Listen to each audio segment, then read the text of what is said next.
Good morning, friends. Today we are going to speak about a poem by an Indian poet, Henry Derozio. Now this poem is prescribed in optional English Journal Paper 3rd for 3rd year students of English language and literature.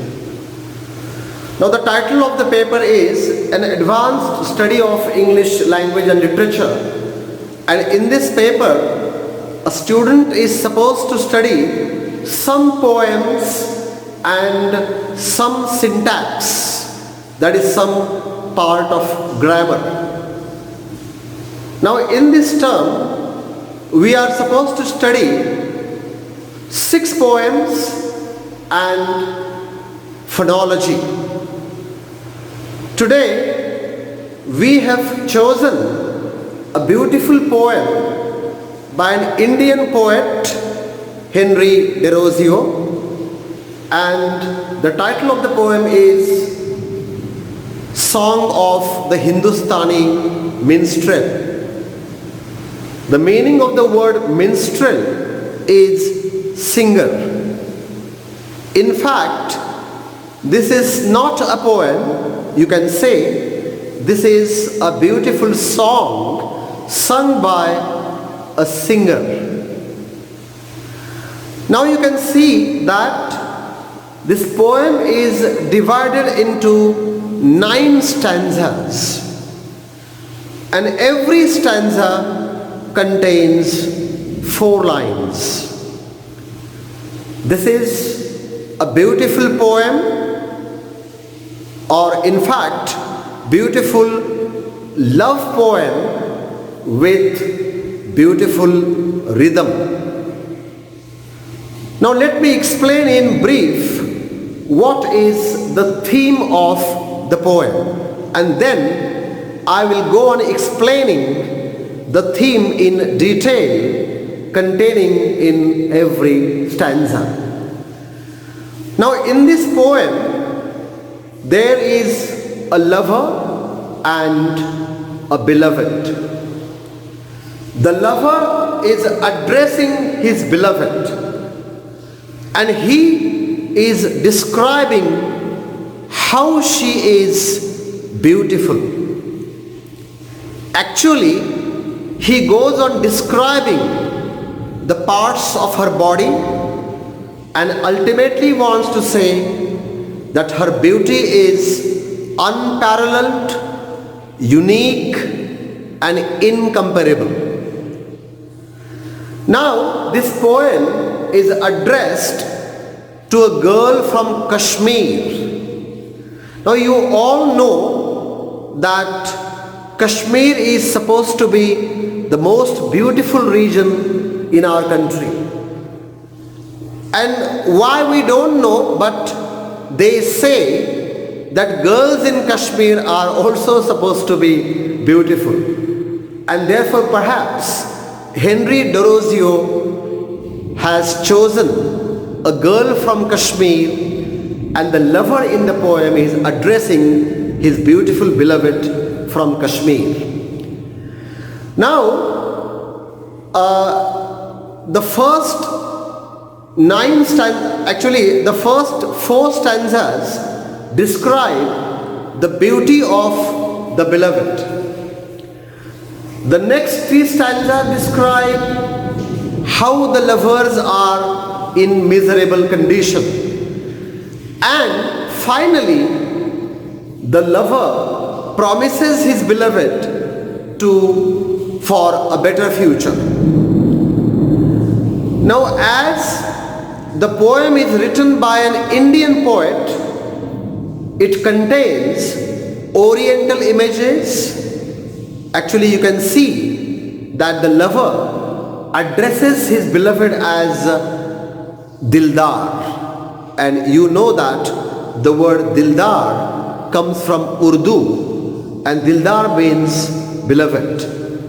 So the poem contains oriental images, and the lover calls her as his only Dildar. Now when he says only Dildar, he wants to say how faithful he is to his beloved. Now he wants to say that her beloved is so beautiful that none can compete her beauty. None can rival her. In case of beauty, she remains unparalleled. Her beauty remains unrivaled.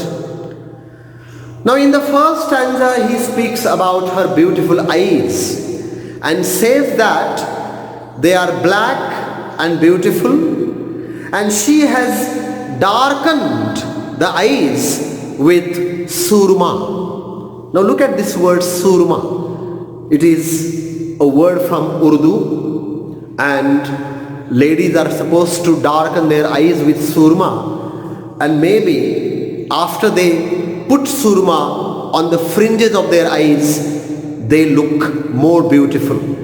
So her eyes are very beautiful, and therefore he describes her eyes first. Then actually he says that she is perhaps more beautiful than precious stones. Now we know that pearls are supposed to be beautiful. Pearls are white, and he compares actually his beloved with the beauty of the pearls, and he says that she is more precious, she is more valuable, she is more beautiful than pearls. So in short, he wants to say that his beloved is very, very beautiful. Then he goes on describing her cheeks.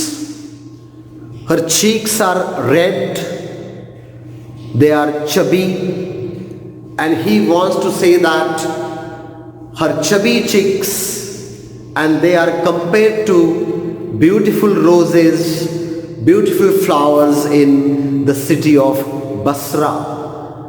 Now the city of Basra is located in Baghdad, that is in Iraq, and the roses in Basra are supposed to be very, very beautiful.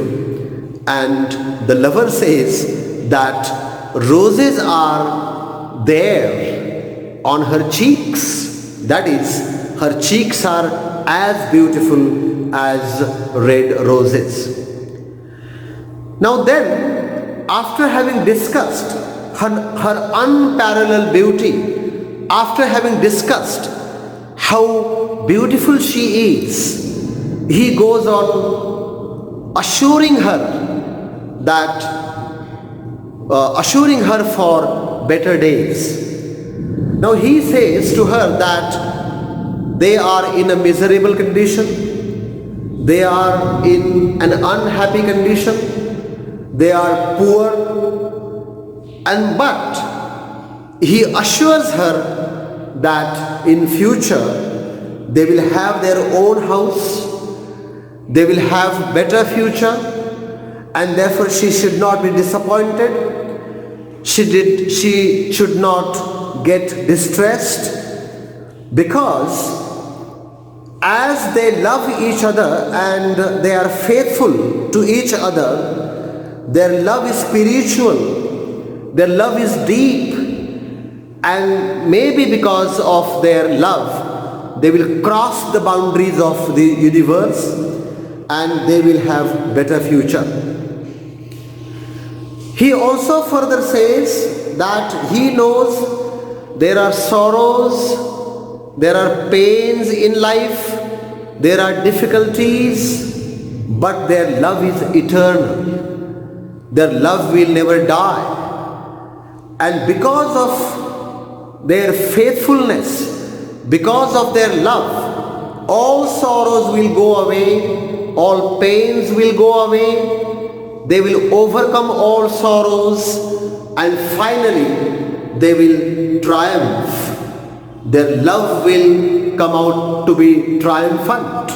Their love will win, and all sorrows, all pains, all difficulties will vanish. So he has faith not only in his beloved but also in his love.